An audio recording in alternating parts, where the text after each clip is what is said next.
de volta aqui no nosso canal de Notícias Espíritas para trazer temas para nossa discussão, nosso aprendizado.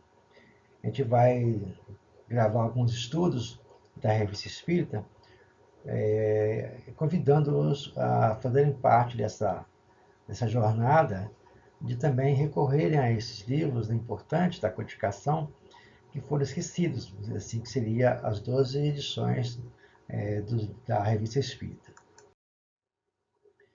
E hoje a gente vai tratar de um assunto muito interessante, palpitante e atual, que é sobre o menino incendiário, uma monomania incendiária precoce. Isso foi estudado na Revista Espírita em junho de 1866 e a gente achou por bem trazê-lo para a nossa discussão aqui em nosso canal de estudos. A gente começa a trabalhar sobre o que vem a ser essa monomania. Em psiquiatria, a monomania é um tipo de paranoia na qual o paciente, a pessoa que tem problema, tenha uma ideia fixa. Então, aqui dá para entender já que essa criatura, esse jovem, essa criança, melhor dizendo, tinha essa ideia fixa na questão de chama, de fogo. E resumindo aqui, em texto amarelo, a monomania seria então uma questão que ele era obcecado por uma única emoção. No caso do menino, a questão voltada para provocar incêndios. E esse assunto foi publicado no jornal em Lyon, e esse jornal encerrou as suas atividades no ano de 1944, já no século XX, em função da Segunda Guerra Mundial, mas era um jornal que publicava as coisas do cotidiano. E lá então foi levado ao estudo da Revista Espírita esse assunto, em qual essa criança, novinha, já tinha 4 anos e meio de idade, tinha essa tendência incendiária, desde cedo já ele tinha essa tendência. E coloca então o artigo que mal ele abriu os olhos quando nasceu, vamos dizer assim, já nos primeiros anos de vida, ele tinha uma certa sensação de alegria em ver chamas. Depois, já aos 18 meses, ele sentia prazer em acender fósforos, ao contrário de hoje as crianças que utilizam o celular nessa idade. E aos 2 anos de idade já colocava fogo nas casas, todinhas, assim, nos nossos pátios, nas suas mobílias. E por mais que os pais tentassem fazer reprimenda, tentar corrigir, ele já respondia com ameaça, já fazia chantagem com os pais. Então, uma coisa muito séria. E observe que esses pais, de acordo com o artigo, eram pessoas muito tranquilas, pessoas boas, não tinha assim, nada que desabonasse a conduta deles como pais.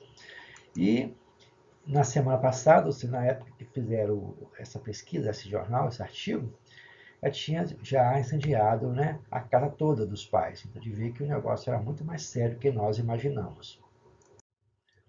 E na Revista Espírita de Paris, então, melhor dizendo, na Sociedade de Parisienses dos Espíritos, esse assunto foi levado a Allan Kardec para poder discutir. E enquanto discutiam, ocorreram a comunicação de 4 espíritos de forma espontânea e também os moedas sonambúlicos, na qual 2 foram publicadas nessa revista espírita. E em todas elas falava que pela educação seria o melhor caminho de combater esse problema. A gente vai resumir aqui o artigo, a gente convida vocês a lerem depois, porque ele é bem extenso, mas tentou se reduzir de forma a ficar mais fácil na nossa compreensão. A primeira coisa que foi colocada pelos espíritos é que essa criança ela tinha reencarnada com a tarefa de espiar, vamos dizer assim, o seu passado, e tinha que lutar contra os seus instintos incendiários, ou seja, tinha quando no mundo espiritual, dá a entender isso, que na escolha da prova, ele escolheu uma prova que desse a ele a oportunidade de lutar contra os seus instintos. A gente vai verificar então que, de acordo com o doutrina espírita, isso ocorre, você escolher uma prova bem complicada a fim de você espiar o seu passado. Então, e do passado dessa criança, pelo que foi colocado pelo Espírito, era um passado bem assim, trágico, bem horrível realmente, em função dos escândalos, das coisas equivocadas que ele havia feito. Coloca o Espírito também, nesse resumo, que o Espiritismo seria, está aqui colocando, seria um poderoso auxílio para poder auxiliar os pais. Mas, na verdade, na época de Kardec, defendia essa tese, também defendo que o Espiritismo poderá ajudar, mas hoje também tem mecanismos de ajuda, que seriam os psicólogos, psiquiatras, grupo de ajuda, terapias. Tudo isso faz com que medicamentos, faz com que essa tendência agressiva seja amortizada, seja assim, sanada, seja assim, domesticada, entre aspas, né? Com remédios que ajudam a criança a ficar um pouco mais calma, além das questões espíritas, é claro. E os sábios da época, como até hoje, não entendem e não aceitam essa questão de passado, né, e presente, né? E não aceitam que haja vida após a morte, antes e depois. E confirma aqui o espírito que essa criança, né, era antes, né, de que uma doença, era um reflexo dos seus atos anteriores, ou seja, estava repercutindo nele, não era doença, era simplesmente um reflexo daquilo que ele condicionou no seu inconsciente. E continua lá os estudos, né? Sempre colocando que a educação seria a base principal, colocava que, além disso, no menino, ele sofria o acesso, né, dos espíritos que tentavam vingar dele, né? Ou seja, que as questões passadas não foram resolvidas, e ele então tinha, além dessa questão, dessa tendência, tinha ainda a questão obsessiva, em grande escala, ao seu redor, desde cedo. E então, confirma que essas crianças, né, essa criança estava sob essa influência, porque eles queriam fazê-la sofrer, assim como ele havia feito ano passado, uma vingança em grande escala.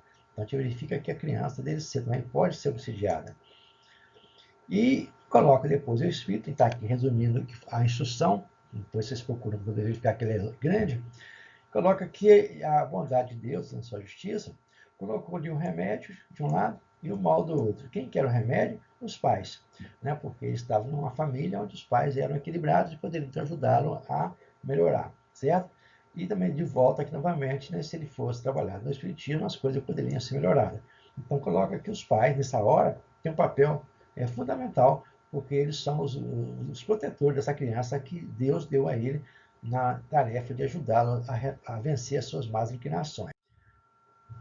A gente então buscou nas obras básicas, no livro dos Espíritos principalmente, algumas referências para poder fortalecer nosso estudo. A gente vai verificar então que na questão 218, Kardec questiona os Espíritos se eles podem, ao encarnar, nós ao encarnar, trazer alguns vestígios das nossas percepções anteriores. Aqui é a questão do esquecimento, vamos dizer assim, global, mas aqui será que tem condições de ter alguns vestígios? Interessante a resposta. Ele guarda a vaga lembrança e essa lembrança dá-se o nome de ideias inatas. Então, eu sugiro depois vocês procurarem lá no livro do Espírito para poder fortalecer mais a compreensão sobre as questões das ideias inatas que todo mundo tem, né, no dia de hoje, desde cedo. Na questão seguinte, pergunta se ele pode conservar os seus caracteres, né, os seus traços, né, anteriores, né, na parte moral. Sim, isso pode acontecer, certo? A gente traz no nosso dia a dia as nossas tendências boas ou más, e através da educação a gente vai trabalhar, convencer isso. Então a gente verifica que isso pode ser trabalhado. Se a gente não ajudar essa criança desde cedo, a gente vai fazer aqui um destaque na palavra escravo, né? Desde cedo ele pode voltar a ter essa fixação nas coisas equivocadas que ele fez. Está aqui analisando mais do lado negativo em função do texto, certo?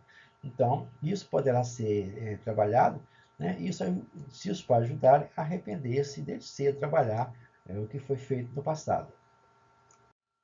Mais adiante, a gente vai verificar, então, qual seria a utilidade do espírito passar pela infância. Aqui é o ponto-chave da questão. Nós encarnando, né, com o fim de aperfeiçoarmos. Então, a gente verifica que todos nós reencarnam com esse objetivo. Essa ideia, encarnei para sofrer, é um pouco assim utópico. A gente nasce para poder se aperfeiçoar, certo? E nesse período, coloca os espíritos, a criança, o espírito, que é novinho no nosso colo, ele tem facilidade de ser mais acessível a receber novas impressões. Então, nessa hora, os pais devem ajudá-lo, né, com todo o seu aparato, né, a fim de ajudá-lo, né, a domar as suas más inclinações. Eu sempre friso essa questão principal de domar as más inclinações na educação.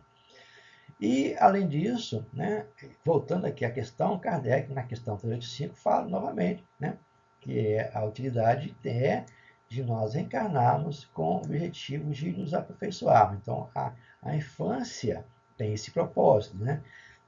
Grande, né? De aperfeiçoar para poder melhorar. E essa debilidade, entre aspas, aqui colocada, tem por objetivo facilitar a nossa ação como pai, como os tutores, como as pessoas encarregadas da educação dessa criança. E na falha da tarefa, a gente vai ter que responder, porque nós tivemos todas as chances, a oportunidade de trabalhar melhor essa criatura. E de volta ao texto, a gente verifica lá, colocado pelos Espíritos, informando que naquela época, esse menino nada podia fazer. Ele estava muito novinho, 4 anos e meio, mas caberia aos pais velar por eles, certo?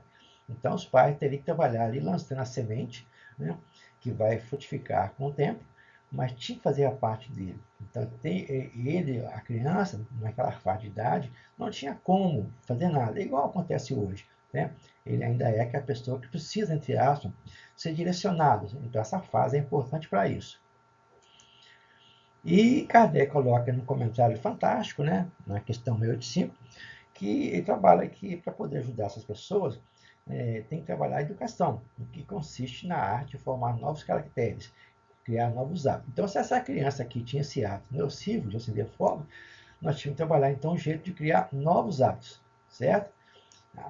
Não apenas reprimir, desenvolver nele outros hábitos importantes, visando o seu futuro. E, de novo aqui, pergunta se os pais poderiam influenciar os filhos. Atente para a imagem, certo? Claro que sim, né? A imagem mudou aqui agora, um pai junto ao seu filho e coloca os espíritos, então, que essa influência, né, é muito grande, certo? Porque nós temos a tarefa de desenvolver neles, né, alguma coisa pela educação. De novo aqui, educação, né, sendo colocada, e de novo aqui embaixo, o destaque que, ao falhar, serão culpados por essa falha, vamos dizer assim. E para poder concluir, a observe também vem o desenho para mudar daqui a pouco a figura, né? Pode-se considerar a paternidade uma missão, né? Então a gente verifica que a mudança, se você quiser ter uma criança feliz, alegre, igual essa criança bem linda, bela aqui, nós temos que fazer a tarefa que nos compete. A nossa missão tem que ser verdadeira. Não basta ser ter uma missão puramente material. Tem que ser realmente real. E aqui embaixo coloca uma coisa interessante, né? Que é uma metáfora que foi colocada, que alguns pais preferem aprumar seu jardim, fazer dar bons frutos com abundância, ao invés de formar o caráter do filho. Então, trazendo para o dia de hoje, é aquela ânsia de ver o filho formar-se, né, nos meios universitários, tornar-se médico e ganhar dinheiro, mas no fundo não trabalhar o seu caráter. Então, aquelas tendências negativas ainda persiste e em função dessa desequilíbrio, essa função equivocada desse estudo, né, desse trabalho, dessa tendência negativa dessa criança não ser trabalhada, a tendência é voltar a despertar nele interesse por coisas que não levam a lugar nenhum. Então, nós temos que fazer a parte que nos compete e temos a oportunidade de fazer isso desde cedo, ou mesmo antes de ter os filhos, quando pensar em casar e pensar em ter filhos, pensar já o que faremos com os filhos, né, com as crianças que Deus está nos confiando. Então, a gente verifica que a questão da monomania, a gente abriu o leque para discutir sobre a importância da paternidade, a importância da educação nos dias de hoje. Fica o nosso abraço e até outro momento aqui no canal de Atividades Espíritas.